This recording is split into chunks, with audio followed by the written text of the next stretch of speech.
There was no word like Hindu. Most of you must be knowing. Mohammedans are those who called the native population in order to distinguish themselves from these people, called them Hindus. One meaning was that these are the people living from on one side of that Indus River or something like that. So these are called Hindus. There is also another dictionary meaning which I don't want to speak out. There is also a very kind of a menial meaning for Hindu word. Actually somewhere else, there was also a lot of literature. So this word was given by the alien groups at that time who invaded this country to distinguish themselves from the native population. So that is how this word came. So point I try to say is, today of course it is not that classical caste system. Initial system or initial religion was, that is what was originally called as a Sanatana Dharma. Sanatana Dharma, which differs much from this existing Hindu social system now. In the Sanatana Dharma there was no flexibility at all. But once you say call this Hindu or Hinduism now, different castes, different groups living in different parts of the country, all are from one side of this particular river at the time of their invasion. They called all these groups together as Hindus. That is how this name came into being. Before that it is not there. Now, see, for Ambedkar, alternatively, after the annihilation of caste, he has foreseen a kind of a society based on three important principles: equality, fraternity, and liberty. Equality, fraternity, and liberty. Actually, many people think that these words he has borrowed from French Revolution, because it is the French Revolution which advocated these words. But it is not the French Revolution. Actually, he borrowed from Buddhist philosophy. Most of the things which you see in Indian Constitution, being a draft committee chairman, most of the things he borrowed from Buddhist culture. Many things he has inserted there. This also, more importantly, he learned from Buddha. That is how he was fascinated with Buddhism, because he has seen Buddha as an important social reformer who protested first in this country against the social supremacy of a particular caste. And he was the person who has paved the way for building the society on the principles of equality, including the gender equality. As you know, in this caste system, I was talking of the ex-untouchables, this and that. But women were also treated on par with them. Women also did not have any kind of educational rights, any kind of civic rights. Even in the Hindu system, as a matter of fact, a woman can attain moksha only through a husband. He cannot attain moksha directly. He doesn't have a right to pray the God directly. That was the situation. Therefore, that is how he put forth that Hindu Code Bill, as you know, where he was arguing for all kinds of equal rights for women in property, in education, and the right regarding taking a child for adoption, something like that. All these things that's how women were also discriminated in this social system. This was also one of the important reasons. One of the important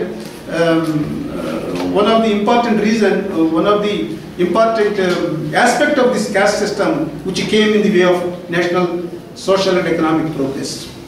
Therefore, although again interestingly, I must mention that when he put forth that Hindu Code Bill, some of the Hindu women leaders opposed it. You know that in the parliament. And although Nehru was in favor of that, but ultimately when there was some opposition, he could not support it. After Ambedkar's death, it came into being. Actually, it was passed. Some aspects were agreed at that time, some were agreed afterwards.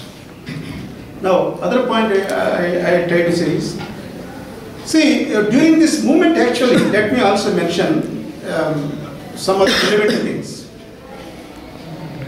Ambedkar essentially concentrated, first as far as his movement is concerned, and the social reform, as I said, and the social reform, particularly this against untouchability, entry of these depressed classes into the temples, and taking the depressed classes to take the water from the public tanks, that Mahar tank movement, you know that.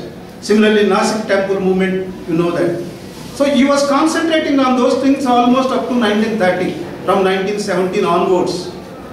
But afterwards, see, these are all the measures he was seeing in order to provide a remedy for this kind of a segregation and a discrimination against these groups. But afterwards, his concentration was mostly on the political rights and the safeguards. You know, Round Table, 1930 Round Table was a famous conference, you know, held in London under the chairmanship of the Prime Minister of Ramsay MacDonald, something like that. You see,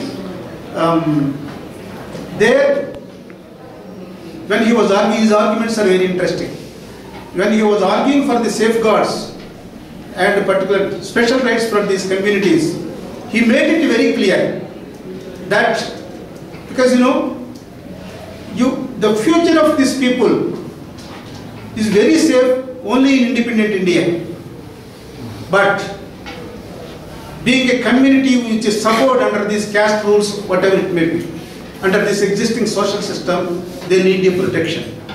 Because once we have a democracy, particularly political democracy, where majority is going to rule, Ambedkar always clubbed these depressed classes as a kind of a social group which is a minority. Minority in the sense not in terms of numbers, in terms of actually their access to rights, access to power, because it is limited. They don't have any rights, civil rights or economic rights or human rights. He was the first person who raised this bogey of human rights question in those days. And therefore he was arguing for some kind of special provisions, safeguards for them. But where at that time he was arguing, he has seen this separate electorates as a safeguards at that time. Although Mahatma Gandhi did not agree for this separate electorates, but ultimately the agreement was providing some kind of reservations in the legislature to start. The same reservations were extended afterwards to a kind of to education and also employment over a period of time, particularly after our own constitution was adopted. Now, the point I try to say is, while doing so,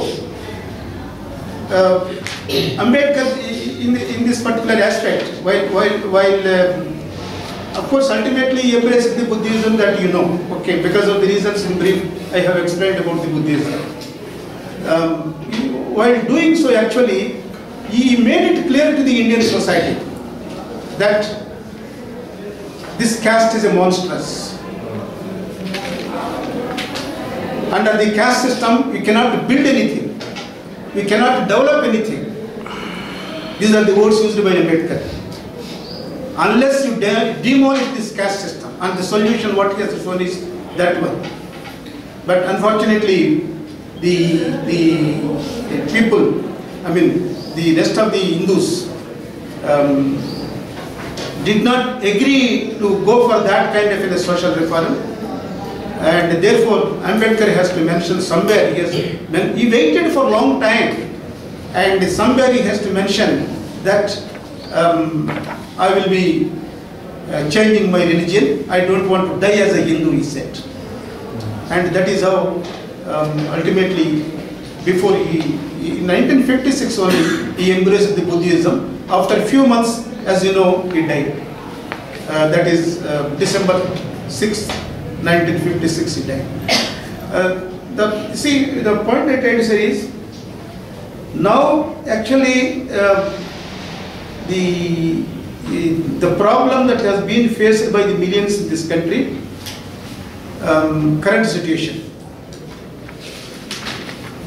You see almost every day there are a kind of caste conflicts, most parts of the country. Still caste oppression continues, And these groups, see, under the caste rules, they did not have any right to own property, no right to education, I already told you. Because they started poor, any poorer group which started poor, naturally it remains poor. And it started poor, unless there is a faster development, unless there is a mechanism whereby they can also share the fruits of this growth, something like that. And otherwise, the poor remains to be poor, at least in the relative sense. If not in absolute poverty, they may be elevated from the absolute poverty because of the growth and the development. But generally, their socio-economic conditions remain to be relatively backward compared to the advanced sections, because that section started backward or poor. That problem will be there, and it takes much time actually to bridge that gap, provided the state is committed to that. Let me also, as an economist, let me also tell you what kind of an economic system he has foreseen. Okay. Actually, as you know, Ambedkar was for a strong state and for strong state intervention. State intervention he has seen as an important instrument of bringing economic development into justice. It is the state which has to play an important role. That's why Ambedkar was always in favor of the state. He has seen state not only as an important instrument of economic development and also an agent of social change. So he was always for the strong state, and also as far as federal structure and United India is concerned, he favored more unitary features for Indian government rather than federal features. He was for a stronger India, United India, something like that. And you see, in the process actually he proposed, if you look into the states and minorities, that small book, somewhere in 1947, published by Ambedkar, if you look into that, wherein he has given his clear scheme of economic development, economic scheme, his argument was that whole agriculture must be under the state control, and the farming should be under collectivized method, whole agriculture. And there should not be any difference between a tenant or the owner or the worker. They have to share the product of the agriculture according to a particular formula, whatever it may be. All the land must be under this kind of a collective farming system. Of course, those owners from whom land has been confiscated, they are also entitled for some kind of a debentures. And these debentures also carry some rate of interest. And they should be paid back to these owners over a period of time when this land, from the product, from the output of this land, according to a particular formula which will be fixed later. And other thing, he has advocated a kind of a state socialism. State socialism. So actually, if you read that Buddha or Karl Marx by Ambedkar, he says very interesting thing. Although I have a lot of respect for Karl Marx, who has, emphasized on the conflict of interest, which is a reality, particularly. For his intellectual thought, we have a great respect for Marx. But at the same time, Buddha also worked for the same thing, a kind of an egalitarian and a socialistic society without bloodshed. Therefore, I prefer Buddhism to Marxism. So therefore, one should also hear, when we say that Ambedkar completely opposed to Marxism, this and that, one should be careful here. One should read this statement. But he prefers Buddhism because same thing can be achieved only through non-violent methods without using the violent methods. But at the same time, what is his economic plan? His economic plan is agriculture should be in a state subject. I mean to say that it should be a collective farming. And all basic and key industries must be under the state control. All basic and key industries must be under the state control, but there should be openings for the private sector also. There should be opening for the private sector. And government should have an obligation to plan the economic life of the people in such a way that it leads to the highest point of productivity. How he emphasizes on the productivity, one can understand. It leads to the highest point of productivity without allowing any concentration of wealth in few hands. His statement, that particular sentence, gives what kind of an economic system he was foreseeing. And at the same time, as far as the power, he was a Democrat, parliamentarian. As far as this political system was concerned, he firmly believed that one man, one vote, one value. But this one value would be realized according to him in every respect, provided this economic structure is also defined in the constitution. Economic structure defining in the constitution means this is what he has proposed. All agriculture should be in a state property or collective farming. All basic and key industries must be under the control of the state. Of course, there are avenues. There must be some avenues from the private sector also. This kind of an economic structure he wanted to define as a part of the Indian constitution and under the fundamental rights, something like that. And also, as far as political system is concerned, although it is a parliamentary democracy, it should be a parliamentary democracy, but at the same time, this economic structure also should be defined, and it should be a part of the constitution, so that it should be beyond the right of the majority to abrogate it, something like that, or to repeal it.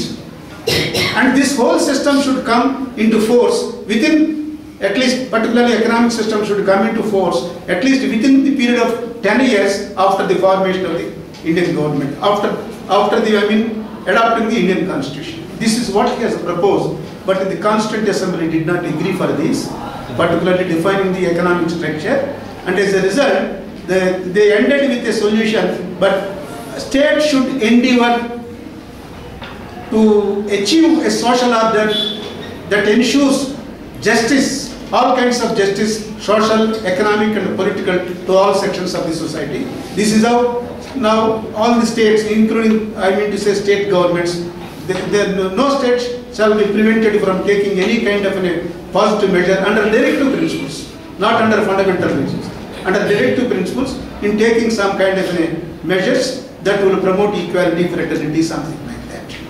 And the state should plan for a kind of a social order like this. This is what was ended ultimately. So under that kind of state rules, directive principles, something like that, all kinds of these affirmative actions, of course, as far as underprivileged sections are concerned, affirmative action is a part of the constitution, but under directive principles also state can take some kind of measures that promote the equality and the fraternity. But however, recent developments, mostly depending on the market, reducing the state role, state control, it is not in a line with the Ambedkar thinking, admittedly, honestly. And so, with these few words, I thank you for patiently listening to me. Thank you very much.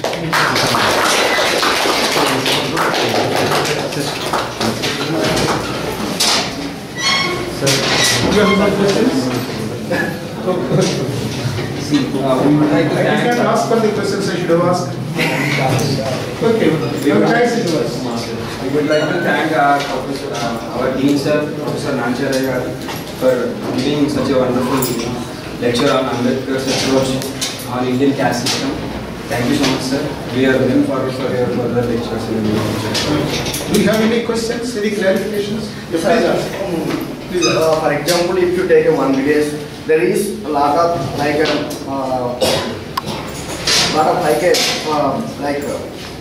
SC, STs and OBC, minority caste, but they know their rights and everything. But why they won't be dominate the other classes? Why they won't be like in that village, like upper caste also dominate that people. But why they won't be go for their weak position? But they that is my yes. understanding. But they know their rights and everything. They know that these are all constitutionally guaranteed rights which are supposed to be implemented by the state. To what extent the state also implements depends upon the pressure put by on that. Also, the character, class character, caste character of the state also. What kind of an interest they will take, that is also there. These are the reasons. For example, land reform is a failure in this country because there is no adequate pressure from below. Similarly, ruling classes are not interested in doing so. These are the reasons, no reasons. Land reform is a success in American countries like South Korea.